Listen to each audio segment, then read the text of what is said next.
Sí. y puedan retomar tanto la presentación como el webinar. Así que perspectivas económicas al segundo trimestre del 2025, ya en 2 semanas termina el primer quarter del 2025 y estamos ahora claramente mirando lo que viene en el segundo quarter, más allá de los aranceles y de Donald Trump, nuestro amigo presidente.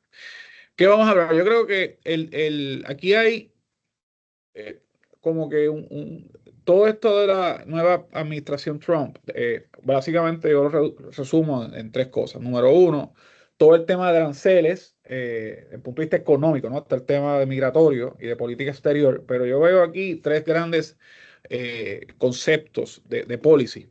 Uno, el tema arancelario, que jamás pensamos que iba a irse contra Canadá o contra México, ¿no? Sus socios comerciales más importantes. Incluso hay un tratado comercial que data de la década de los 90. Así que ese componente tiene un efecto directo en Puerto Rico, por razones que vamos a explicar. El segundo elemento es más fiscal, de cómo Estados Unidos se ha embarcado en reducir gastos a nivel federal, a nivel de toda la empleomanía, que se va a impactar ya recortes en los veteranos, eliminar el Departamento de Educación, eliminar el FEMA. Así que yo creo que ese segundo componente fiscal tiene efectos. Y el otro, que es más político, no quiero diluir ahí, es un poco la certeza, ¿sabes? Cómo todos estos cambios económicos o geopolíticos que viene la administración Trump van a afectar a nosotros. ¿Cómo eso percola a Puerto Rico y a sus negocios? Es un poco lo que vamos a mirar aquí, ¿verdad? O sea, el impacto de todo eso, eso va a ir goteando, ¿no? En la medida en que le pongo un arancel a un producto que viene de México, un producto de alimento, se habla de aranceles a los vinos espumosos europeos, pues todo eso va a ir goteando y queremos ser bien claros con ustedes que todavía es prematuro establecer los impactos directos de todo esto, ¿verdad? Así que lo que sí sabemos, ¿verdad? Mirando el tercer elemento, es que la economía puertorriqueña ya venía de una desaceleración a finales de hecho, desde julio del 2024. Los indicadores empezaron a debilitarse y la economía va a entrar de una normalización, en un enfriamiento, ¿no? En un regreso a un nuevo normal, en la medida en que todos estos estímulos ayudaron a crear una bonanza temporal y que todavía hay unos retos de costos, de inflación, de energéticos que no se han resuelto. Y en la medida en que eso no se resuelve, bueno, la economía va a ir volviendo a un estado nuevo, que era un poco el que estaba antes de todo esto, ¿no? Y mirando ahora, ¿qué se ve de cara a lo que queda de la primera mitad del 25? Volvemos, mucha información de datos, ¿verdad? Otra información que capturamos en las industrias que colaboramos. No vamos a decir nunca nombres de empresas aquí, somos muy éticos con la información, pero claramente ya hay tendencias claras que apuntan a que la economía se está empezando a debilitar y lo que ha hecho todas estas políticas que dije, los aranceles, la incertidumbre fiscal y todo el tema de Washington hacia acá, puede empujar aún más ese proceso y que Puerto Rico no tiene ahora mismo los instrumentos de policy más allá de todos estos fondos federales de reconstrucción, para hacerle frente a esto, ¿verdad? No hay herramientas, no estamos atados a todo ese elemento externo. Y la situación sectorial, ya como esto debe impactar sectores y unas recomendaciones que vamos a dar fin. Así que, ¿qué es Trump?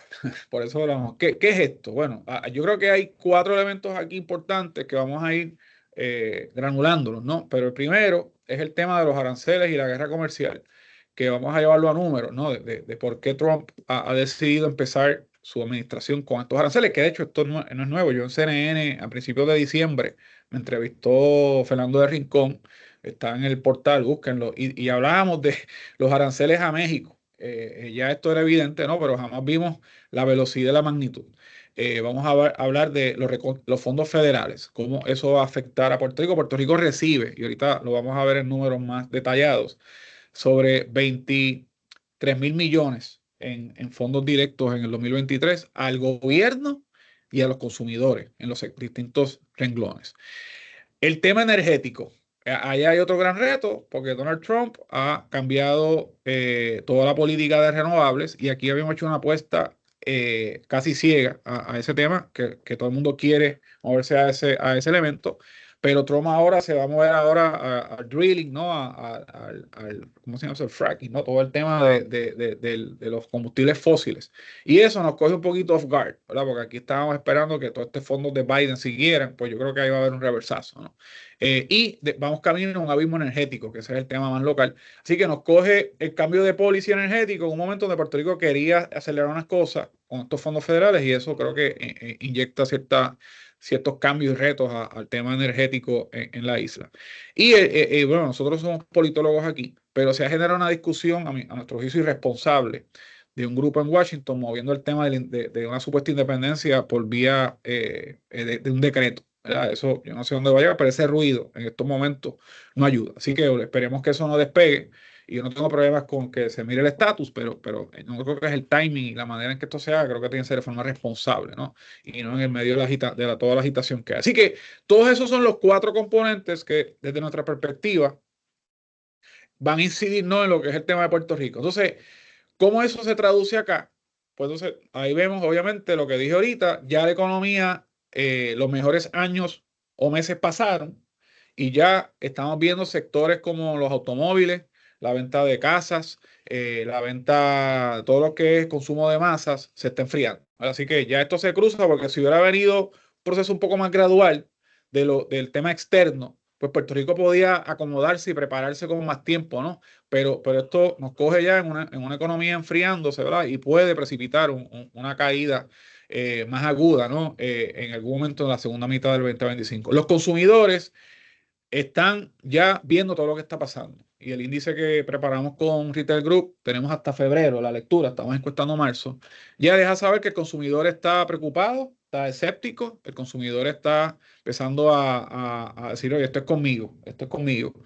Y en ese sentido, el consumidor, que es el motor de esta economía, ¿no? El punto de este consumo, como parte del Producto Interno Bruto, ese consumidor frenándose, pues puede tener implicaciones. Hay que entender ese consumidor para ustedes como empresa tratar de ayudarlo, ¿no? Y que el consumidor no se paralice.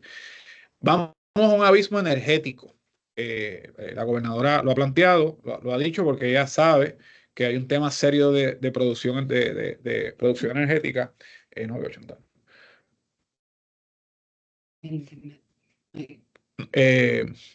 Perdimos un poquito el internet. Así que es un tema de producción donde la gobernadora públicamente ha preparado al país para ese escenario porque hay un tema de generación y de ahí se está buscando traer unas barcazas y poder potenciar Genera, que es el consorcio privado, para evitar eso, pero se va a cruzar todo el tema de ese abismo energético con un reversazo en toda la política energética y en algún momento va a haber un acuerdo con los bonos de la Autoridad de Energía Eléctrica y se van a cruzar todas esas variables y vamos a tener un serio problema de producción y un aumento potencial en tarifas. Que Chantal, aquí tenemos unos datos de cómo está el costo energético. Así que eso es un tema para nosotros, creo que es el más fundamental, porque impacta a los negocios y impacta al consumidor. Como les dije, no hay instrumentos de policy. O sea, el gobierno no tiene mucho espacio de maniobra para poder hacer cosas. La Junta Fiscal controla todo el tema fiscal, o a la redundancia. El gobierno tiene las manos un poco atadas, ¿no? Para reaccionar a todo esto. Y todas las variables son externas, ¿no? Ninguna la controlamos. Ni el petróleo, ni los intereses, ni inflación. Así que estamos un poco aquí vulnerables. El gobierno como un ente pudiera bajar los impuestos, que es algo que yo he planteado, ¿no? Para mitigar el impacto en los aranceles, pudieran eliminar el impuesto al inventario. Así que las cosas que se pueden hacer tienen un impacto político y con mucho respeto creo que eso limita el espacio de maniobra del gobierno de Puerto Rico. Sea este o el que sea, yo creo que hay un temor a ejecutar unos cambios para que se mitiguen estos efectos. El costo de la tarifa va a aumentar, esto es público, se habla de que pueda llegar a 32, 35, hasta 40 centavos al kilovatio hora. ¿Y cómo eso se va a traducir en qué? Bueno, aumentos en los costos operacionales y márgenes de ganancia y los precios finales en la cadena, al final. Y claramente las opciones que tienen ustedes como empresarios pudiera implicar, ¿verdad?, una erosión a los márgenes de ganancia. O sea, la rentabilidad pudiera empezarse a afectar. Así que eso es un poco, ¿verdad?, lo externo y lo local para tener una base sobre la cual vamos a mirar, ¿verdad?, todos estos elementos aquí. Aquí le voy a pedir a Chantal, ¿verdad?, que hable un poquito de los precios del petróleo. Sí, estuvimos, ¿verdad? Estamos siempre pendientes de los precios del petróleo, eso afecta el costo energético y como mencionó Gustavo, estamos con un margen bien finito en cuanto al aumento de los precios del petróleo y lo que se tiene que pagar de deuda, etcétera, y lo que vamos a ver en el costo energético en Puerto Rico, que lo vamos a ver más adelante. Se estima, en realidad los costos de petróleo se dispararon durante el 2021-2022 a raíz de la guerra de Ucrania y Rusia, y hemos visto que ahora se estima que para el cierre del 2025 debe estar el barril en unos 70,68. Eso es el WTI, Crude Oil, que recibe Puerto Rico. Y se proyecta que para lo que sea del cierre del 2026 debería disminuir aún más a 64,87. Y como mencionó Gustavo, Trump está bien dispuesto para seguir haciendo el drilling, para seguir el consumo energético vía el petróleo, así que eso también ha aumentado la oferta por ese lado. Y el tema del petróleo se está enfriando, ¿verdad?, en los precios porque claramente se vislumbra una desaceleración global de la economía. Eso es positivo, obviamente, ¿no? Cada $10 de aumento de petróleo nos cuesta 700 millones. Así que el impacto va al revés. Así que en algún momento veremos tarifas temporalmente rebajas. Pero vemos, esto es importante.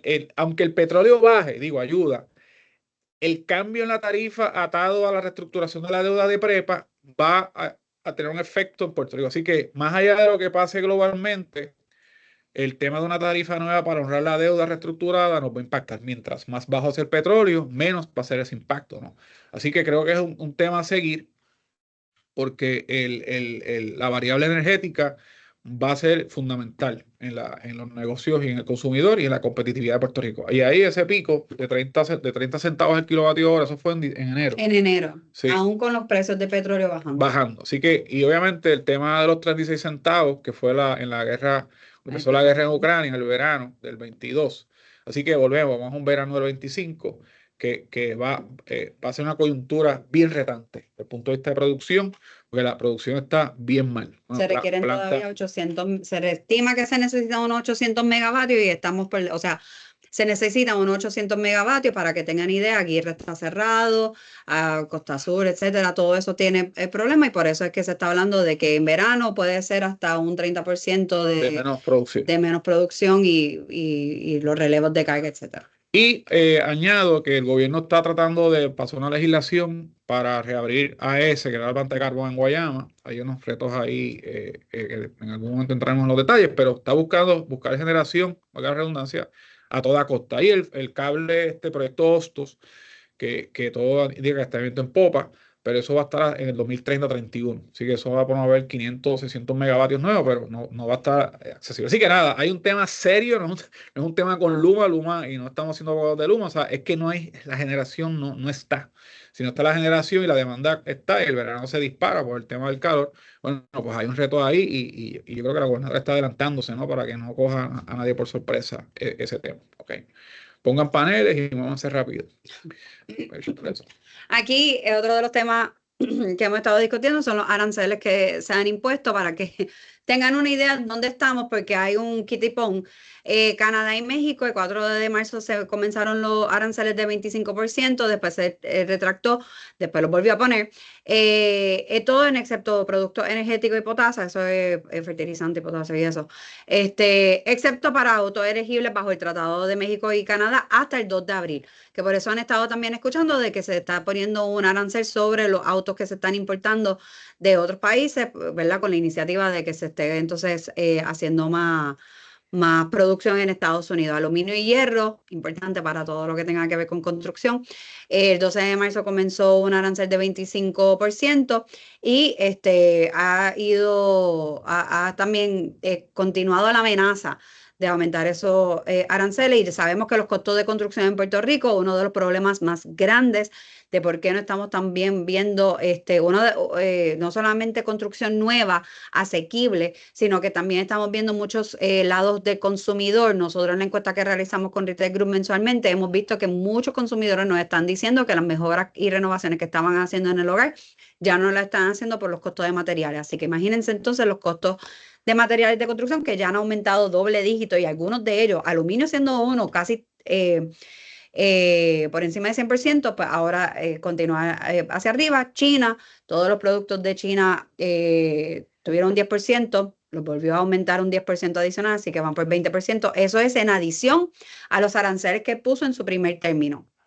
y tarifas que ha estado amenazando en poner, pero no ha impuesto a la Unión Europea, lo que mencionó Gustavo sobre el alcohol, cobre y madera 25%, los semiconductores, autos, etcétera, y productos farmacéuticos también 25%. No solamente hay que ver esto como, ¿verdad?, un aumento en el costo de vida y el impacto que esto podría tener, pero nosotros también nos gusta pensar en las oportunidades que pueden haber y que Puerto Rico se vuelva a abrir las puertas para hacer un centro de producción para que podamos entonces abatir los aranceles y el aumento que tiene.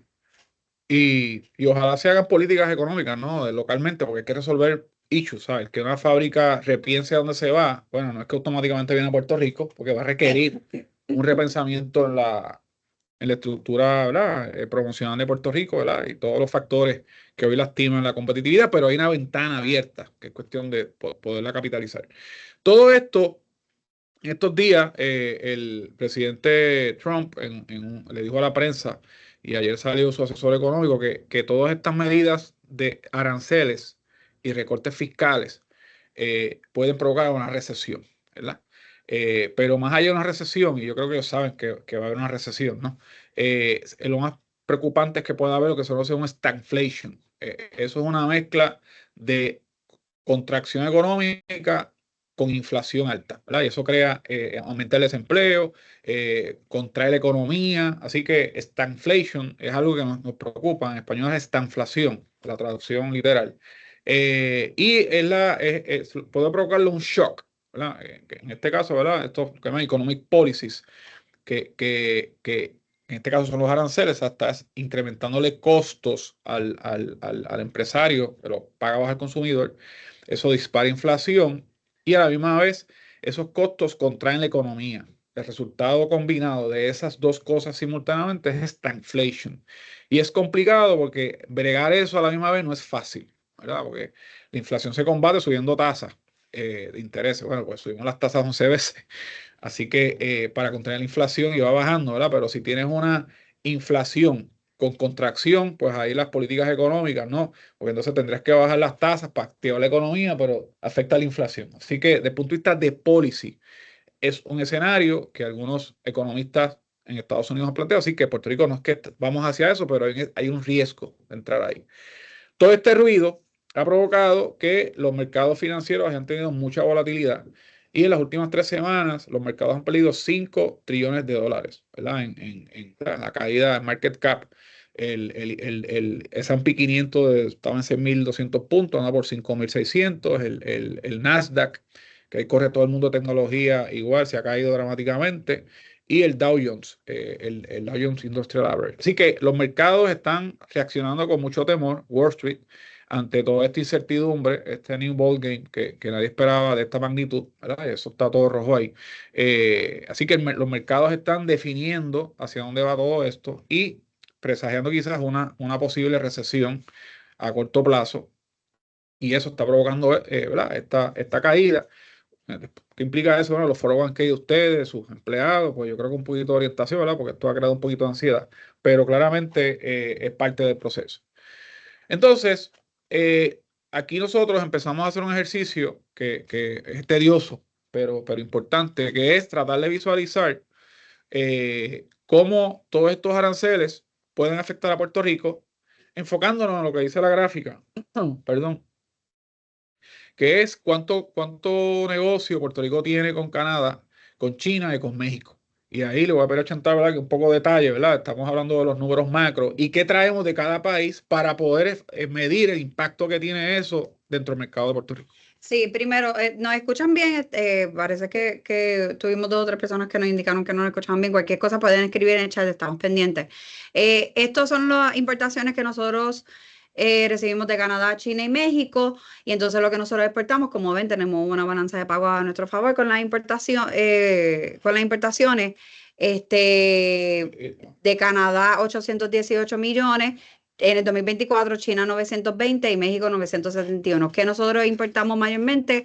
Canadá combustible, productos farmacéuticos, ¿verdad? Raw material, cereales y harina, que ahí es donde más, ¿verdad?, impacto tiene el alimento que sigue en aumento, reactores nucleares, calderas, esto es maquinaria en realidad, de lo que viene de China, maquinaria, aire acondicionado, etcétera.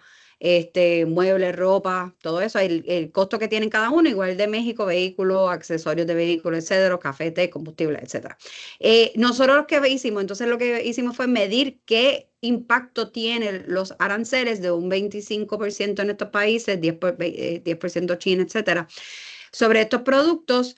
Y esto puede representar hasta un aumento de 7.3% en los precios de estos productos. Esto no es en la canasta entera de bienes, pero ya se puede imaginar que estamos teniendo una alza en el costo de los productos. Y entonces eso podría ser un 7.3% sobre estos productos. O sea que, por ejemplo, si venía un aire de China que antes costaba $100, el impacto arancelario ahora es un 25% y el consumidor final, ¿verdad? Porque en la cadena todo eso también se absorbe, parte lo absorbe el que lo trae, parte lo absorbe el consumidor, puede ser hasta un impacto en toda la canasta hasta 7.3%. Con la inflación que ya está. Con la inflación, eso aparte de la inflación que ya está. Que aquí el detalle técnico es que ya la inflación primero la inflación acumulada de 30% desde el COVID para acá. Así que tenemos eso que no se ha normalizado, ¿correcto? Sí.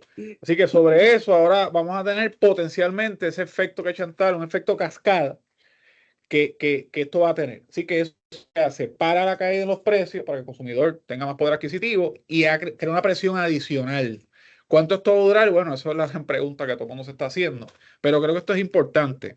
Y destaco algo que creo que tiene importancia, que mucha de la actividad de comercio exterior de Puerto Rico no es propia, es el sector manufacturero farmacéutico comprando y vendiendo productos finales, trae materia prima aquí, de aquí saca algo intermedio hacia Irlanda, así que no hay como tal, y eso es triste, ¿no? Una oferta exportadora propia, sino que estamos, ¿verdad? Es un international trade que es importante, ¿no? Se exportan sobre 50 mil millones en medicinas y productos derivados de ese mundo, pero eso distorsiona también los costos de una farmacéutica aquí, o de cualquier planta que esté aquí haciendo otras cosas, así que eso tiene varias distorsiones que bueno, como dije, todo eso se irá digiriendo, ¿está bien?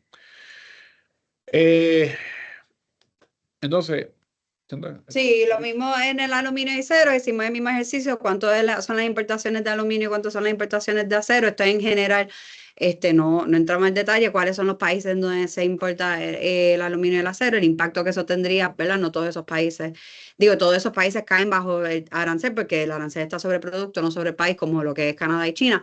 Pero en un escenario en general en donde si la economía, ¿verdad?, se mantiene como está y con el consumo que se está teniendo, esto puede tener un impacto de disminuir el lado de la demanda de hasta un 3.75% en el acero y hasta un 6.25% en el aluminio. ¿Por qué?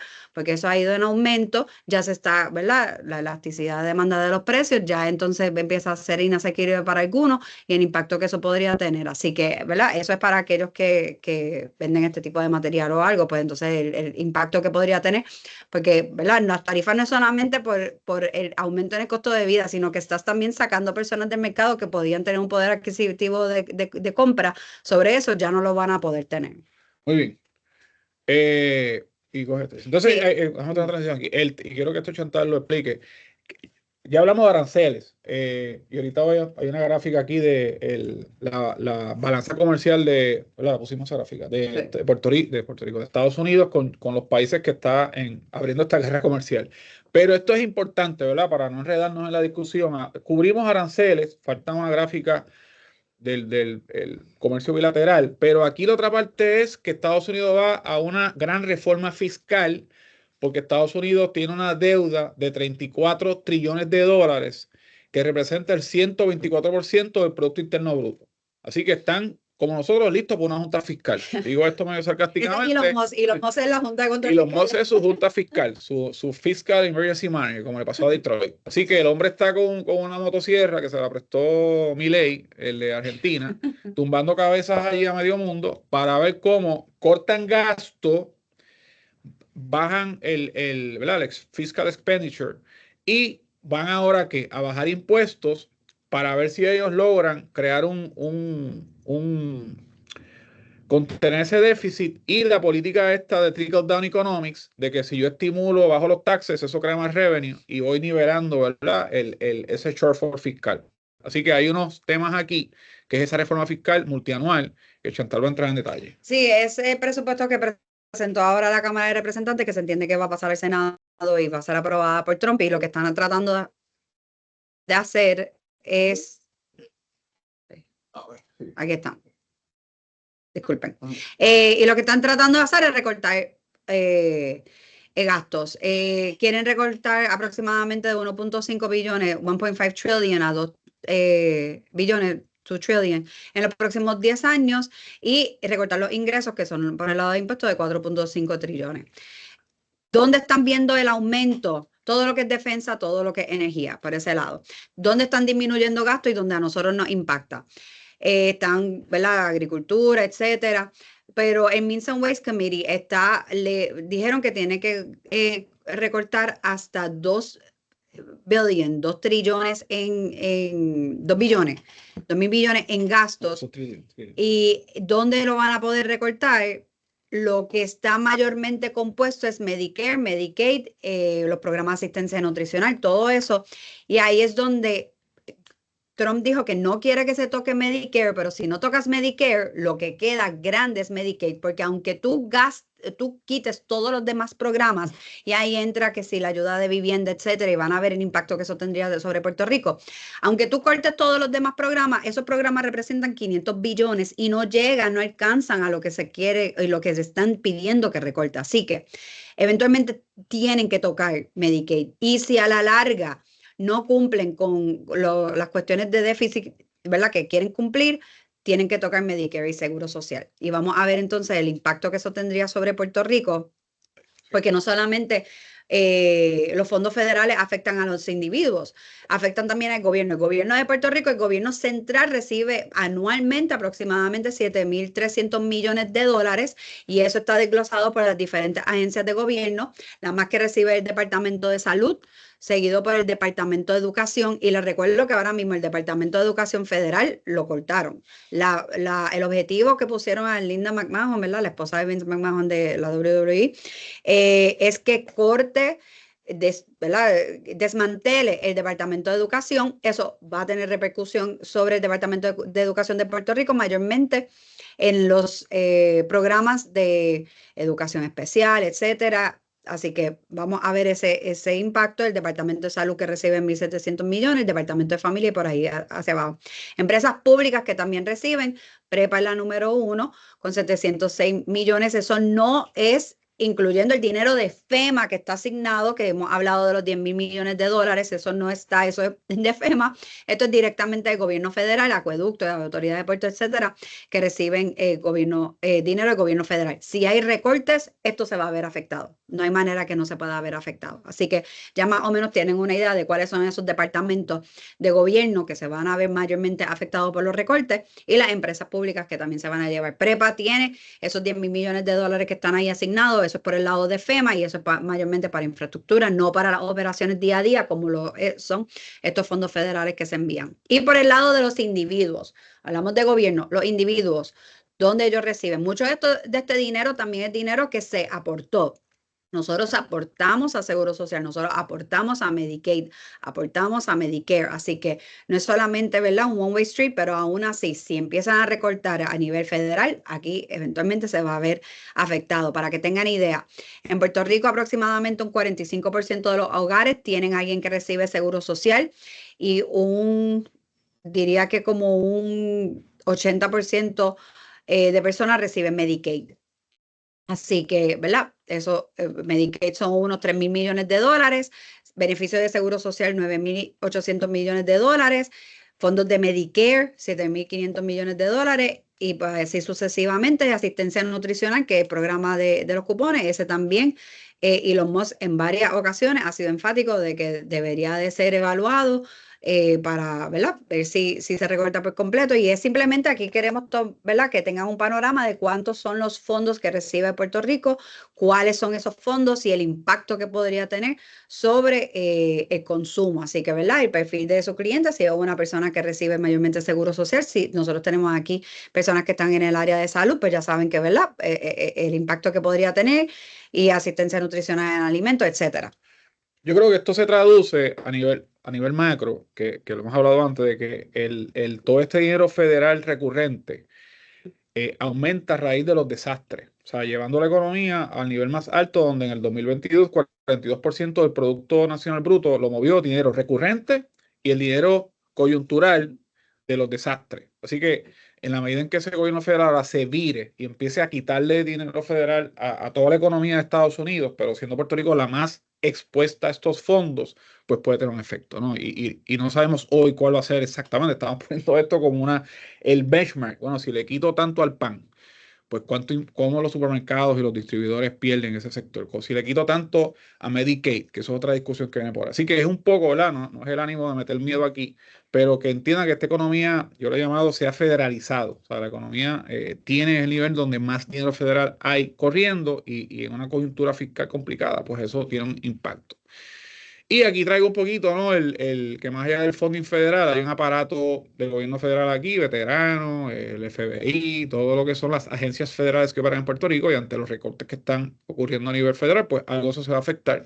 Y el número que está aquí, yo sacamos esto, no veo, es como 20.000, más o menos, 20.000 empleados federales que ganan buenos ingresos, perdón, gastan por ahí, compran, muchos son incluso puertorriqueños empleados en esta agencia, así que cualquier recorte desestabiliza la operación federal y reduce el poder adquisitivo de esa empleomanía que está por ahí. Dicho todo eso, pues ¿cómo eso se traduce? Bueno, esta gráfica un poco recoge lo que llamamos las dos caídas que hemos tenido. La primera fue cuando empezó todo este desastre con el cierre del gobierno en el 2006, cierre de los bancos y todo aquello de Wall Street, ¿verdad? Todo el colapso del 2008, pues produjo una caída aguda y profunda que llegó hasta un 3.8, 3.6. O sea, eso es lo más fuerte que ha habido aquí desde los 70, ¿no? Cuando hubo una gran contracción provocada por el embargo petrolero. De ahí el dinero federal dio un respiro, los fondos ARRA, y de ahí obviamente empezó toda esta discusión de la quiebra y del downgrade y de la Junta Fiscal, llevando a esa tercera fase que empezó en el 14 y se agudiza en el 17 y 18 con los desastres naturales. De ahí entra nuevo dinero federal, fondos de FEMA, eventualmente llega este tema de los fondos de COVID, la Junta Fiscal llega para contener un desastre fiscal mayor, los acreedores se quedaron con la chequera de Hacienda. Y comienza obviamente una recuperación a partir del 19 y el 20, promovida, fomentada, debo decir, con los fondos federales de COVID y todo el tema federal. Así que en la medida en que se acabe ese dinero, no se desembolse lo que queda, ¿verdad? Que eso es una discusión al final vamos a tomar, y se empiece a sacar dinero y vengan impactos externos, ¿no? La economía pudiera entrar, ¿no? en un terreno negativo, ¿verdad? Provocado por eso, y sería la tercera caída. Bueno, todo esto es especulativo, no estoy factualmente diciendo en chantanillo que vamos a una tercera caída. La tendencia sugiere que todos estos factores pudieran empujar una caída. Cuán profunda y aguda no sabremos. Y lo que la va a detener son dos cosas: que todo este dinero de reconstrucción se ponga a correr y que el gobierno local baje costos, el impuesto al inventario, baje contribuciones, mejore el tema de los permisos, que son las herramientas que tenemos hoy aquí internamente. Así que, y usted mira a su empresa en esas dos caídas, como usted maniobró, y mírese en esa tercera caída. Asimismo, vemos, ¿verdad? Nosotros medimos el índice de actividad económica que se publica mensualmente, que es el mejor barómetro que tenemos para ir midiendo la economía mes a mes, dependiendo de algunos de los subíndices, ¿verdad? Entonces ahí ustedes lo pueden ver con su negocio. Y hemos visto que lo que fue en el 2020, para el cierre económico, tuvimos esas caídas, 2021, 2022 y 2023, una vez reabriendo la economía y teniendo ese influx de dinero que entró, vimos esos crecimientos de hasta 4.5 en el trimestre 3 del 2022, pero hemos visto que la tendencia desde marzo del 2024 ha sido a la baja en lo que ha sido en el 2024. Así que, como dijo Gustavo, es esto un periodo ¿verdad? No recesión, pero estamos regresando a esa normalidad. Nosotros ¿verdad? Le preguntamos a ustedes están ahora en una mejor situación que el 2023, están en una peor situación, siguen estando mejor que de lo que estaban previo al 2020. Yo creo que ese es determinar cuál sería el año base para que ustedes se puedan comparar el empleo sigue fuerte, que eso es importante, la generación energética se mantiene en positivo, lo que es consumo de gasolina y ventas de cemento ha ido para abajo, que por eso el índice está en ese estado. Por eso mencioné que el empleo sigue positivo. Hemos visto la tasa de participación en aumento de un 40% a un 44%, estamos en los niveles de desempleo más bajos, sigue habiendo plazas abiertas. Por ejemplo, el sector de restaurantes, que nosotros hacemos la encuesta con la Asociación de Restaurantes, hay casi 3.000 plazas abiertas. Construcción, se necesita todavía 30.000 personas empleados para llevar a cabo los proyectos de gobierno, eso sin mencionar los proyectos privados que nosotros sabemos que hay también allá afuera, algunos proyectos que están en necesidad de mano de obra, manufactura también. Comercio al detalle es el único que hemos visto en los últimos, desde el 2024 hasta ahora, que ha ido el empleo poco a poco un poco estancado, pero sigue aún demanda de mano de obra. Educación y salud, que se tardaron un poco después de la pandemia en solicitar mano de obra, ahora lo están solicitando, y lo que es turismo, que también ha ido creciendo doble dígito en esto. Y la inflación, que vemos que en el 2024 cerró en 2%, y la inflación es acumulativa, porque sé que me van a decir, Chantal, pero como que 2% en el 2024, sí.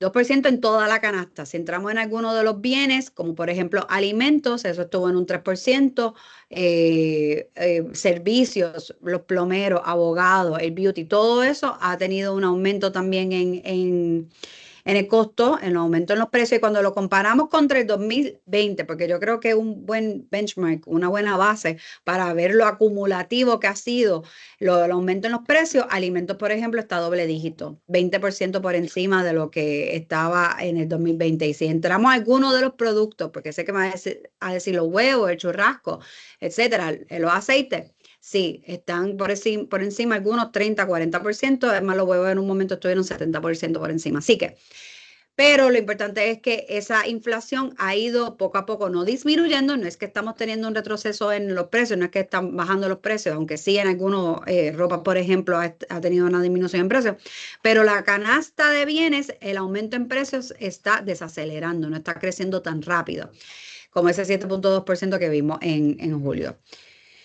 Okay. Y el impacto de las transferencias. La gráfica del comercio con Estados Unidos. Sí. Okay. Entonces, aquí un poquito, yo creo que esto explica un poco lo que dije ahorita, ¿verdad? Miren esa proporcionalidad de cómo el funding federal llegó a... O sea, históricamente los fondos federales son del 26 al 29%, ¿sabes? Básicamente no llega un 30%. A partir de los desastres, volvemos, el inflow de dinero histórico de transferencia, y esto es un tema que yo lo cojo, ¿verdad?, muy personal, punto de vista como economista, ¿no?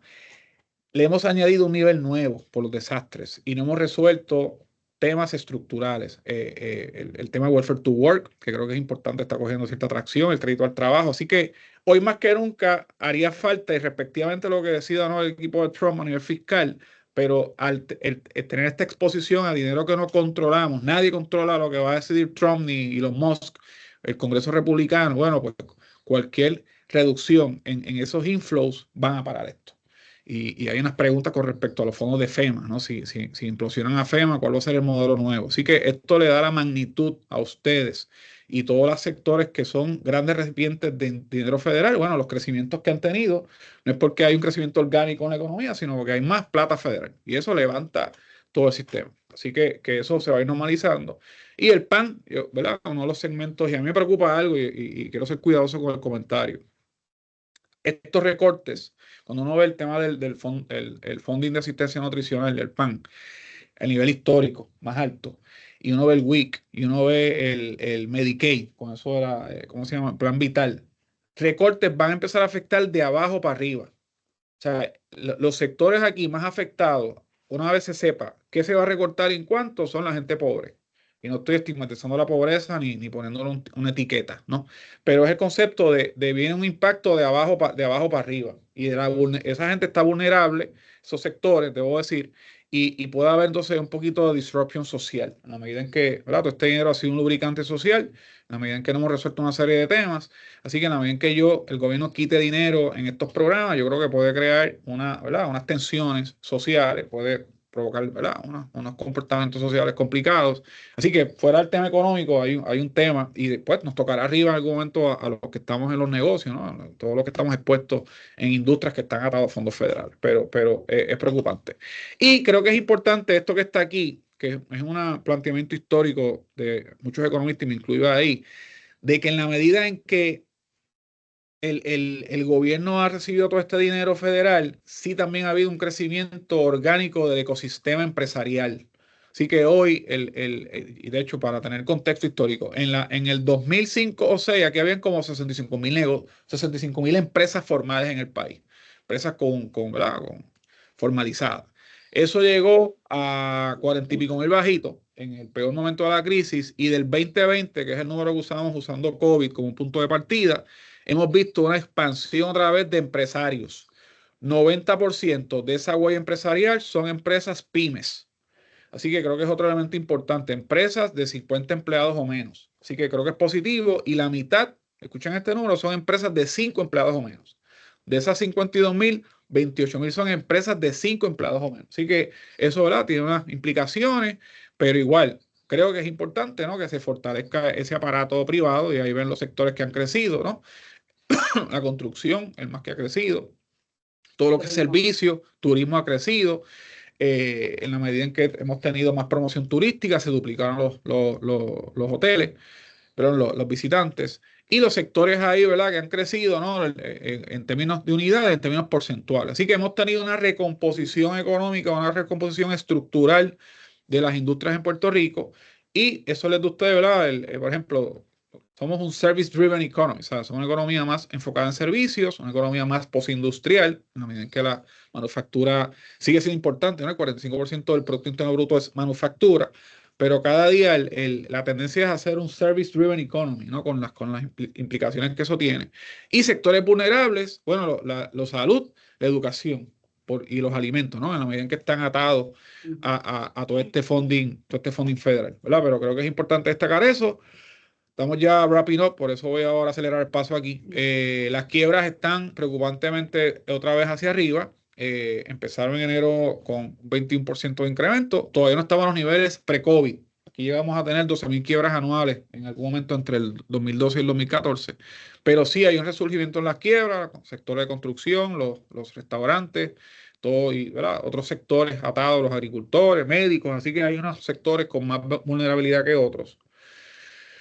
Y ahí le pido al especialista en el índice de expectativa de gasto, y aquí destaco, que sé que está Milagros Cabrera y su equipo ahí. Milagros, gracias a ti y a tu equipo por la confianza en nosotros. Llevamos 3 años cogiéndole el pulso al consumidor, y eso es un instrumento que cada día más empresas lo utilizan. Los exhorto a ustedes a que lo usen igualmente. Así que Chantal ha hecho un peritaje de cómo este indicador se convierte en action item, ¿no?, para ustedes. Sí, lo que queremos, nosotros medimos, ¿verdad? Y gracias nuevamente al equipo de Retail Group, porque presencialmente encuestamos sobre 500 personas alrededor de toda la isla. Nosotros cambiamos la manera en que el índice se medía, y ahora un porcentaje de la confianza de consumidores sobre su positivismo. Y hemos visto esa disminución, ese es en 41.8% a mediados de verano. Si ven la gráfica de inflación, van a ver el impacto. En el punto más alto de la inflación era el punto más bajo de la confianza de consumidores, y estamos viendo nuevamente la confianza de los consumidores ir hacia abajo. Así que estamos también viendo, no pusimos la gráfica, pero el principio de la cadena, la inflación de la manufactura, de la producción, ha ido en aumento, y eso eventualmente se va a ver en la inflación al final sobre el consumidor, y esa confianza de los consumidores va a ir para abajo, y la confianza de los consumidores en Estados Unidos también se reportó para el mes de enero y febrero hacia la baja. Así que nosotros encuestamos que el 45.1% de los puertorriqueños se encuentran positivas sobre la economía, sus finanzas y su empleo. Y cuando preguntamos cuáles son las mayores preocupaciones, ¿verdad? Estas son las preocupaciones más importantes: la economía, el crimen, la inflación, la salud mental y el aumento en las utilidades. Queremos ver cómo se va a comportar en el mes de marzo, que se está encuestando ahora, y este mes nosotros también estamos preguntando sobre los aranceles. La encuesta nos da la oportunidad de cambiar preguntas, que por eso también le decimos a nuestros suscriptores, a nuestros clientes, que si quieren saber algo nos lo dejen saber, porque lo podemos encuestar. Y nosotros estamos preguntando sobre los aranceles para ver conocimiento que tiene el ciudadano a pie sobre el impacto que puede tener las políticas de Estados Unidos. ¿Y dónde están recortando esos gastos? Mayormente estamos viendo comida fuera del hogar, comida para el hogar, que es preocupante porque también vemos que las personas están haciendo lo que puedan cuando van a salir al supermercado, en donde pueden recortar gastos, cambios en preferencias de marca, renovaciones para el hogar, lo que les mencioné, los costos de los materiales de construcción que van hacia arriba y los electrónicos. Y ahora yendo por el impacto sectorial, vamos a ir un poquito rápido porque ya son las 9:53 y queremos ser precisos con el tiempo. Cantidad de supermercados, al igual que el aumento en los establecimientos que vieron, hemos visto un aumento en la cantidad de supermercados que ha habido, pero lo que ha sido al 2024 hemos visto una, ¿verdad? No quiero decir una contracción, pero una normalización de esa cantidad de locales que se abrieron. Se abrieron casi 200 puertas nuevas. ¿Dónde se va a ubicar esa nueva realidad? Lo importante es que no nos posicionemos a donde estábamos previo a la pandemia. Vamos a tratar de mantenernos en los números de 2021, 2022, 2023, no tratar de regresar a lo que era el 2019, 18, etcétera. Quiebras de supermercados también ha ido en aumento. Las ventas de ellos, el sector de supermercados, acaparan unos 5.000 millones de dólares. Ya vieron lo que representa el pan. En el pan están haciendo unos cambios ahora de que no quieren que están tratando ahora de que no se incluya comida procesada, etcétera. Así que eso también va a tener un impacto en la manera en que el consumidor va a terminar, valga la redundancia, consumiendo cada vez que va al supermercado. En términos reales, porque sabemos que la inflación sobre estos 5.000 millones de dólares tiene un impacto, en realidad el 2023 y 2022 se vio que mayormente fue ese crecimiento en el volumen de venta de supermercados fue por aumento en precios, no por un aumento orgánico en tráfico de personas que estaban yendo a hacer la compra. La venta de alcohol también se va a impactar por los aranceles. Eso representa unos 2.000 millones de dólares en Puerto Rico. Si de eso se le pone un 25% de arancel, ya van a ver. De todos los países. Sobre todo, sí, esto es sobre producto, no es sobre país, pero aún así también estaba el arancel sobre México, que hay productos que también vienen de México, el tequila, etcétera, en cuanto a las bebidas alcohólicas y el impacto que eso podría tener. Restaurantes, compren vino californiano, cosas de Estados Unidos, no sé. El alcohol de Estados Unidos. Restaurantes, también hemos visto un aumento en la cantidad de establecimientos. Este aumento fue rápido, pero igual mayormente hemos visto aumento en lo que es limited service, aquellos que son quick service restaurants y lo que son cafeterías. También cafetería ha ido en aumento. Full service restaurants, restaurantes de servicios completos, ha estado un poco más lento el crecimiento, al igual lo que son panaderías. Pero cafetería y lo que es limited service, cosas rápidas, va en crecimiento. De igual manera, un aumento tan drástico en establecimientos también lleva a un aumento en lo que son las quiebras. Ventas históricas, esto es gracias a nuestro equipo con Asociación de Restaurantes. Gadiel debe estar por ahí, el equipo de ellos, Naida, Elan y todo eso. Con la encuesta que nosotros realizamos y gracias a todos los que participan, aquí tenemos personas de la industria de restaurantes, gracias por participar en esta encuesta, porque también estamos viendo que aunque sigan positivos esas ventas, ya no estamos viendo los números que estábamos viendo en el 2021, 2022 o en el 2023 en específico, en donde sobre el 50% estaba diciendo que tenían las ventas más altas. Ya estamos viendo que eso está disminuyendo menos, ¿verdad? Estamos viendo también los márgenes de ganancia ir reduciendo, así que es importante, ¿verdad? Que veamos la industria también de distribuidores que se mantiene positiva, pero aún así, cuidado, ¿verdad? Con cómo se está desenvolviendo en el 2024. Venta de autos nuevos. Estamos comenzando el 2025 y si están viendo las noticias con una reducción en las ventas, pero por eso es que le estoy trayendo lo que ha sido históricamente las ventas de autos previo al 2017 eran unos 80.000 autos que se estaban vendiendo en Puerto Rico. Antes de eso vendían sobre 100 y pico de mil, pero 2015, 16, 17, 80 y pico de mil autos vendidos.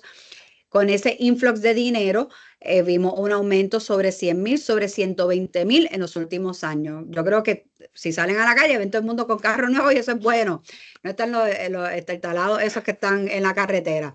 Pero 2025 hemos visto una disminución, pero quiero ser cuidadosa con eso porque sí, no estamos igual que en los niveles del 2024, pero seguimos estando por encima de los niveles del 2020, que por eso es que mencionamos cuál es ese año base que van a estar Después de ese influx de dinero que entró, ¿dónde nosotros vamos a terminar? Nuestra empresa va a terminar luego de ese dinero. El sector financiero también se encuentra sólido, los activos han ido creciendo, total de préstamos aún así se mantiene contraído. El sector de cooperativas, las cooperativas sí se encuentran más robustas y más agresivas en la manera prestataria y con los depósitos. Está rentable, sí, pero la banca de Puerto Rico es sumamente conservadora y está bastante rentable, igual que las cooperativas están siendo más agresivas también en entrar en lo que son los préstamos de consumo y los préstamos de auto. Mercado inmobiliario, las ventas de hogares. Hemos visto una disminución, lo que va ¿verdad? Estos datos que son del 2024 está por debajo 9.7%. Como dijo Gustavo, en un momento aquí cuántos hogares se vendían casi $12,000 hogares anuales. Estamos por 7,394 en el 2024. Hay que hacer casas. Casas nuevas están por debajo de las ventas 12.7%, no solamente porque, ¿verdad?, la demanda ha ido disminuyendo, pero es porque no hay propiedades.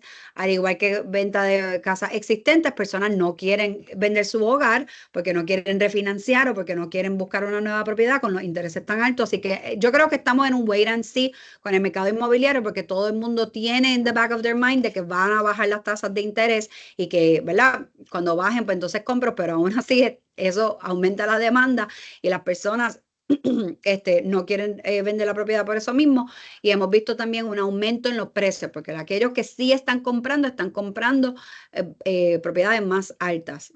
Y hemos visto en el 2024 23.9% en aumento en el precio promedio del hogar, casi 300 y pico de mil dólares. Y hemos visto también un aumento en lo que son las propiedades que se venden cash. Por otro lado, las propiedades foreclosed no ha ido creciendo, aunque sí, ¿verdad? Nosotros también hablamos con tanto la banca comercial como la parte de las cooperativas y han visto un leve aumento en lo que es la tasa de morosidad. Así que, ¿verdad? No está igual que en Estados Unidos, que sí hay una burbuja de deuda en Estados Unidos que se está materializando, pero en Puerto Rico eso, ¿verdad?, lo estamos midiendo porque eso puede tener un impacto a largo plazo. Nosotros también medimos el Real Estate Monitor para ver cómo están las ofertas de las propiedades, cuán fuerte se siente esa persona cuando va a ir a vender una propiedad. Y ha ido también a la baja. Turismo se mantiene positivo, es uno de los sectores que más crecimiento ha tenido en los últimos años. Fuimos de tener 3 millones de visitantes a 6 millones, se está apostando a que lleguen de 8 a 10 millones en este año. Así que es uno de los sectores con más alta demanda. Les recuerdo que el turismo en Puerto Rico está altamente correlacionado con un sector específico en Estados Unidos que son working class people del área este de Estados Unidos. Así que si hay una recesión en Estados Unidos y esas personas se ven afectadas, el turismo entonces aquí se vería afectado, que es algo que, ¿verdad?, deberían de tener como marco de referencia y aquellos que están en el área de turismo aquí con nosotros, pues saber, ¿verdad?, monitorear bien cómo se encuentra el empleo en esa región de Estados Unidos para que tenga un impacto con el turismo. Airbnb, que también estaba teniendo un mercado fuerte en los últimos años, ahora está también, ¿verdad?, ha ido disminuyendo, por lo menos no está tan activo como estaba en los años anteriores. Es que no, el tiempo se nos está agotando y aquí, ¿verdad?, unos temas de fondos federales, pero aquí yo para concluir. Yo creo que presento rápido esto porque creo que es importante. Los fondos federales de reconstrucción se están ya obligados, aún habiendo recortes a nivel federal. Se supone que estos fondos, como fueron obligados y están ya legislados sobre ellos, no debe de tener un impacto sobre ¿verdad?, sobre el desembolso de ellos. Ahora, ese desembolso no se está haciendo con la agilidad que se está haciendo. Como pueden ver aquí, 2017 y 2018, a que habían fondos asignados, el desembolso fue lento. 2019, esos aumentos en el 2020, 2021, 2022 y 2023, hasta el 2024 es porque eso era dinero que iba directamente al individuo, los cheques que se estaban recibiendo, los PPP, a los negocios, etcétera, y por eso fue que se desembolsaron más rápido. Pero estamos regresando ahora, como ven, en 2025, a lo que son el dinero asignado para que sea desembolsado vía proyectos de construcción o de infraestructura o de, ¿verdad?, todo ese ambiente y entonces estamos viendo que se está disminuyendo el porcentaje de total desembolsado. Pero lo importante es que si el dinero ya está legislado, se supone que aunque hayan recortes a nivel federal, no tenga un impacto sobre este dinero, que en gran parte la apuesta a largo plazo en el crecimiento económico que tiene Puerto Rico es atado a estos fondos. Ya. Ok, el tiempo se nos está acabando y queremos ser respetuosos con el tiempo de ustedes. Así que se nos quedó se nos quedaron una gráfica. Este último slide, se lo prometemos, ¿no? Después de todo lo que hemos descrito y analizado, eh, ¿qué es recomendado? Bueno, desde el principio hemos hablado, ¿no?, de los potenciales efectos de las políticas económicas y fiscales arancelarias. Pues cada empresa, vemos una diversidad y nos encanta, ¿no? Y tenemos clientes en todos los sectores. De que usted, de acuerdo a qué sector usted está, bueno, todo esto lo va a afectar más de alguna manera u otra. Así que aquellos más dependientes a dinero federal, pues tienen que irse a hacer medidas más proactivas y creativas. Todos nos vamos a afectar, ¿verdad? Aquí nadie se va a salir ileso de lo que finalmente ocurra, pero tenemos que, en la medida en que somos más vulnerables al impacto que esto va a tener, pues tenemos que ser más creativos y movernos con más rapidez. Entendemos que, volvemos, los alimentos, la salud, construcción, autos y educación son los sectores más afectados. Las empresas que están afectadas directamente de países donde hay aranceles, claramente tienen que ir buscando otros proveedores. República Dominicana, Colombia, Brasil. Dije de forma de broma esto de los vinos. Bueno, pues hablaba con alguien de esa industria que quizás hay que buscar vinos de California, que son más caros. Me dice este experto en el mundo de los vinos, o de Argentina o chileno, ¿verdad? Así que las carnes, igual, Brasil es un gran exportador de carnes. Así que cada uno sabe, ¿verdad?, dónde puede traer suplidores nuevos ante lo que está pasando. Dominicana, que está de al lado y puede proveer ciertas cosas. Ante el aumento en los costos que esto va a provocar, bueno, vamos a movernos ahí a programas de eficiencia operacional interna, ¿no? ¿Cómo podemos recortar gastos de nuestras empresas sin afectar los servicios y la operación de cada uno de sus negocios, para no lastimar abajo al consumidor con precios más altos, porque el consumidor ya está price sensitive. Así que creo que eso es importante. Miren el tema de AI, todo esto de ChatGPT. Nosotros hemos apalancado un modelo usando un chatbot, ¿verdad?, que coge la data y ustedes le piden y él saca los análisis. Así que cada uno en su contexto, ¿verdad? Mucha gente ya ha empezado a moverse el tema de AI. Hay best practices, mejores prácticas de inteligencia artificial por sector. El tema del abismo energético nos obliga, les pido de favor, muévanse con rapidez. Un modelo de PPA, un modelo de cogeneración, no se quede de brazos cruzados. Esto viene por ahí, va a golpear. Todavía hay gente escéptica que viene un rescate de Washington, o que va a haber, aquí no hay nada de rescate, aquí va a haber un ajuste de esa deuda y va a haber que pagar un montón de dinero nuevo para repagarla por 20 años y usted no se quede paralizado. Y entendemos que en algún momento debe haber una baja de intereses. Hay una teoría por ahí, es que Trump quiere crear esta crisis para forzar la baja de tasas, que él quiere que el Fed baje las tasas. Yo lo veo entrando y meterle un tiro ahí a Jerome Powell. Estoy hablando de forma sarcástica. Pero si bajan las tasas, bueno, pues usted refinancie todo lo que pueda, ¿verdad?, para abaratar su estructura de capital. Así que nada, se nos quedó por último una grafiquita que no la vi en tal, que es y se la enviamos. El gap comercial de Estados Unidos con China. Estados Unidos exporta a China 143 billones e importa 438 billones. Vamos a poner esa gráfica. Así que ese déficit comercial es cerca de 300 billones que Estados Unidos lo quiere reducir. Igual, China es el principal comprador de la deuda de Estados Unidos. Ha ido reduciendo gran parte de esos holdings en papel, ¿verdad?, los Treasury Bills. Así que Estados Unidos quiere nivelar esa balanza comercial y contener a China, ¿no?, que se está expandiendo por la región. Con México Estados Unidos le compra 505 billones y le vende 334 billones. Y con Canadá, con la Comunidad Europea, el panorama es igual. Le compramos 370 millones y le vendemos a Canadá, a Estados Unidos, a la Comunidad Europea, perdón, 370 billones y le compra 605 billones. Y con Canadá exporta a Estados Unidos 349 billones y le compra 412 billones. Así que nada, esa grafiquita la vamos a incorporar. Mucha gente me ha pedido la presentación. Va a estar en el portal. Sí. Búsquenla ahí. Va a haber un video. Igualmente, entren a la página, Si tienen preguntas ahora, le damos las gracias por haber estado con nosotros. Sé que nos extendimos un poquito, pero tratamos de ser justos con el tiempo de todos. Si hay alguna pregunta, nos la pueden hacer en el chat. Les recuerdo, ¿verdad?, que gracias por ser suscriptores de Intelligent Economics. Saben que y clientes de nosotros, muchos de ustedes, que, ¿verdad?, si tienen alguna duda, se pueden comunicar